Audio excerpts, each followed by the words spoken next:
দেখতে দেখতে মাশাআল্লাহ আমার পেজও ১০,০০০ ফলোয়ার্স কমপ্লিট হয়ে গিয়েছে। আর আপনাদের ভালোবাসা নিয়ে আরও সামনের দিকে এগিয়ে যেতে চাই। হ্যালো এভরিওয়ান, আসসালামু আলাইকুম। সবাই কেমন আছেন? আলহামদুলিল্লাহ, আল্লাহর রহমতে আমি ভালো আছি। আবারও চলে আসলাম আরেকটা ছোট্ট ভিডিওতে। তো যাই হোক, আজকের ভিডিওতে কিছু ইম্পর্টেন্ট কথা বলবো। আশা করি সবাই ভিডিওটা মনোযোগ দিয়ে শুনবেন এবং কি ভালো লাগলে লাইক, কমেন্ট, শেয়ার করে সাথে থাকবেন। বিশেষ করে নতুন আপু আর ভাইয়াদের উদ্দেশ্যে কিছু কথা বলবো। যারা নতুন ফেসবুকে পেজ খোলার পরে পেজটা চালাচ্ছেন কিন্তু কন্টিনিউ চালাচ্ছেন না, তাদের উদ্দেশ্যে বলবো। আমাদের পেজে কিছু ফলোয়ার আছে যেগুলো একদম নতুন পেজের মালিক। ওনারা হয়তো দেখে গেছে নতুন পেজগুলো খুলছে, কিন্তু পেজে সেরকমভাবে কোনো কাজ করতেছে না। শুধু এসে অনেকের পরিবারের সাথে যুক্ত হয়ে এবং কি তাদেরকে ফলো দিয়ে চলে যায়, কিন্তু তাদের ভিডিওগুলো তারা কখনো দেখে না। এতে করে হয় কি, আমাদের যে এই ফলোয়ারগুলো হয়, এই ফলোয়ারগুলোতে আমাদের কোনো তেমন একটা লাভ হয় না। আপনাদেরও কিন্তু তেমন একটা লাভ হবে না, কারণ আপনারা যদি পেজ খোলার পরে কাজ কন্টিনিউ না করেন তাহলে কিন্তু আপনাদের পেজটা গ্রো হবে না এবং কি সবার মাঝে ছড়াবে না।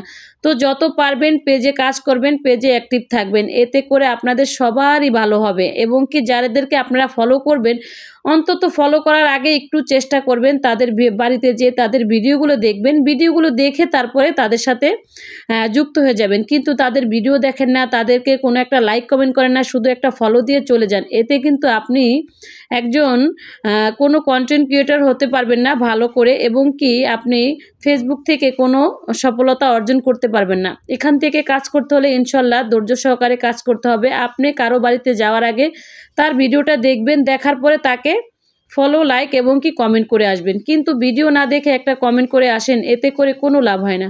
তো যাই হোক, আলহামদুলিল্লাহ, আল্লাহর রহমতে আপনাদের ভালোবাসা এখন পর্যন্ত আমি ফেসবুকে টিকে আছি। ধৈর্য সহকারে কাজ করতেছি বিদায় কিন্তু এখনও টিকে আছি।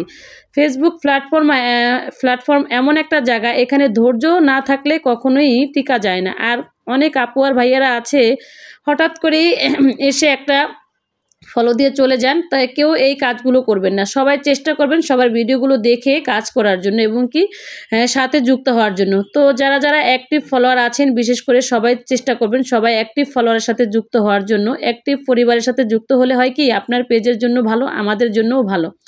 তো যাই হোক, এই কথার মাঝামাঝি কিন্তু আমি রান্নাবান্নাগুলো কমপ্লিট করতেছি। আজকে বাচ্চাদের জন্য অনেকদিন পরে মুরগি রান্না করতেছিলাম, বাচ্চাদের পছন্দের খাবার। আর এখানে নতুন আলু দিয়ে মুরগিটা রান্না করেছি।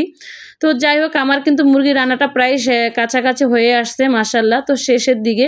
তো এই যে দেখেন, আপনাদের ভাইয়া কিন্তু অনেক দিন পরে মানে আমাদের বাসায় একটা বাদাম আনছে, সেটা আবার আমি আগে কখনো খাই নাই, প্রথম কাঠবাদাম। এটা কেমন একটা কোনো টেস্ট না, খেতেও কিন্তু অত মজা না। তো যাই হোক, আপনাদের ভাইয়া আনছে, জীবনে একবার খাইলাম, ভাল লাগলো।